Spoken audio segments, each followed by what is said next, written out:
Good evening ಅವರೇ. ನಮಸ್ಕಾರ. ಇವತ್ತು ಕಾರ್ಯಕ್ರಮ ಭಾಳ ಅಚ್ಚುಕಟ್ಟಾಗಿ ಆಯೋಜನೆ ಮಾಡಿದ್ದೀರಾ. ಅದರಲ್ಲೂ 37 ವರ್ಷದ ಹಳೆಯ club Lions club of north. ಅಂದರೆ ನಾವು ಬೇರೆ ಬೇರೆ ಕ್ಲಬ್ಬಲ್ಲಿ ಇದ್ವಿ ಲಯನ್ಸಲ್ಲಿ.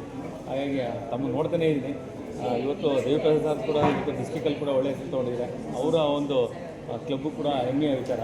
ಏನು ಹೇಳಕ್ಕೆ ಇಷ್ಟಪಡ್ಬೋದು? ಅವ್ರು 3 ದಿನ ತಿಳಿಸ್ತೀವಿ. ನಾವು ಒಂದು 5 ವರ್ಷದಿಂದ ಈ ಲಯನ್ಸಲ್ಲಿ ನಾರ್ತ್ ಕ್ಲಬ್ಬಲ್ಲಿ ಲಯನ್ಸ್ ನಾರ್ತ್ ಕ್ಲಬ್ಬಲ್ಲಿ ವರ್ಕ್ ಮಾಡ್ತಾಯಿದ್ದೀವಿ.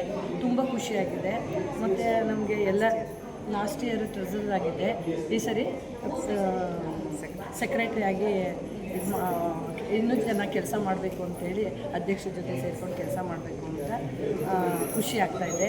ಮತ್ತು ವರ್ಷ ಒಂದೊಂದಲ್ಲ ಒಂದು ರೀತಿ ಸರ್ವಿಸ್ಗಳು ಮಾಡ್ಕೊಂಡು ಬಂದಿದ್ದೀವಿ. ಗಿಡ ನೆಡೋದಾಗಲಿ ಅಥವಾ ಮಕ್ಕಳ ಎಜುಕೇಷನ್ಗಾಗಲಿ ಮತ್ತು ಓಲ್ಡ್ ಏಜ್ ಪೀಪಲ್ಗೆ ಗಾಡಿಗಳು ಕೊಡೋದು, ಈ ರೀತಿ ಹಲವಾರು ವರ್ಷ ಇಂಪ್ರೂವ್ಮೆಂಟ್ ಮಾಡಿಕೊಂಡು ಸರ್ವಿಸ್ ಮಾಡಿಕೊಂಡು ನಡೆಸ್ಕೊಂಡು ಬರ್ತಾಯಿದ್ವಿ ಅಂತ ಹೇಳೋಕ್ಕೆ ಇಷ್ಟಪಡ್ತೀನಿ. ತಮ್ಮ ಒಂದು ಆ್ಯಕ್ಟಿವಿಟಿ ನೋಡಿದ್ರೆ ಅತಿ ಹೆಚ್ಚು ಮಹಿಳಾ ಹೆಣ್ಮಕ್ಳು ಇರೋವಂಥದ್ದು ಕ್ಲಬ್ ಅಂತ ಕಾಣುತ್ತೆ. ಹೌದು. ಹಾಗಾಗಿ ನಮ್ಮ ಫ್ಯಾಮಿಲಿ ಕ್ಲಬ್ಬು ಪ್ರತಿಯೊಂದು ಎಲ್ಲ ಮೆಂಬರ್ಸ್ಗೂ ಫ್ಯಾಮಿಲಿ ಇದ್ದೀವಿ. ಒಟ್ಟು 25 ಫ್ಯಾಮಿಲಿ ಮೆಂಬರ್ಸ್ ಇದ್ದೀವಿ. ಓಕೆ, ತಾವೇನಾಗಿದ್ದೀರ? ನಾವು ಈಗ 7 ವರ್ಷ ಸೇರಿ ಸಂಸ್ಥೆಯಲ್ಲಿ ನಾವು ಬಡವರೆಲ್ಲ ರದ್ದು ಕೊಡೋದು, ಈ ಥರ ಆಸ್ಪತ್ರೆಗಳಲ್ಲಿ ಮತ್ತು ರೋಡ್ ಸೈಡಲ್ಲೆಲ್ಲ ಮಲಗಿರ್ತಾರಲ್ಲ ಅವರೆಲ್ಲ ರದ್ದು ಕೊಡೋದು, ಈ ಥರ ಸೇವೆಗಳನ್ನ ಮಾಡ್ಕೊಂಡು ಬರ್ತಾ ಇದ್ದೀವಿ. ಹಾಗೆ ಈ ಸಾರಿ PST ಒಳ್ಳೆ PST, ಯಾಕೆಂದರೆ ಭಾಳ ಅನುಭವಿಯಾಗಿದ್ದೀರಾ. ಇನ್ನೂ ತುಂಬ ಚೆನ್ನಾಗಿ ಕೆಲಸ ಮಾಡಬೇಕು ಅಂತ ಅಂದ್ಕೊಂಡಿದ್ದೀವಿ.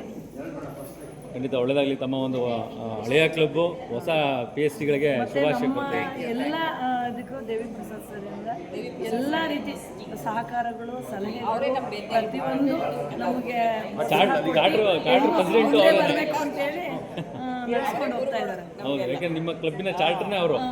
ಹಾಗಾಗಿ ನಿಮಗೆ ಭಾಳ ಬೆನ್ನೆಲುಬಾಗಿ ನಿಂತ್ಕೊಂಡಿದ್ದಾರೆ. S, thank you. ಎನ್ಕರೇಜ್ ಮಾಡಿ ಸಹಾಯ ಮಾಡಿ. Thank you. ಹಾಗೆಯೇ ಇವತ್ತು MLA ಬಂದು ನಮ್ಮ ಹಾಗೇನೆ MLA ಕೂಡ ಬರ್ತಾ ಇದ್ದಾರೆ. ಇಬ್ಬರು MLA ಇನ್ಸ್ಟಾಲೇಷನ್ಗೆ ಇಬ್ಬರು MLAಗಳು ಬರ್ತಾ ಇದ್ದಾರೆ. ಒಬ್ಬರು ಕಾನ್ಸ್ಟಿಟ್ಯೂನ್ಸಿ MLA ಹರೀಶ್ ಗೌಡ್ರು, ಮತ್ತು ಇನ್ನೊಂದು ಕಾನ್ಸ್ಟಿಟ್ಯೂನ್ಸಿ MLA ತನ್ವೀರ್ ಸೇಠ್ ಅವರು ಬರ್ತಾ ಇದ್ದಾರೆ. ತುಂಬ ಖುಷಿ ಆಗ್ತಾ ಇದೆ ಅವರು ಪ್ರೋಗ್ರಾಮ್ ಸಲ್ಲಿಸ್ತಾರೆ. Okay, thank you madam.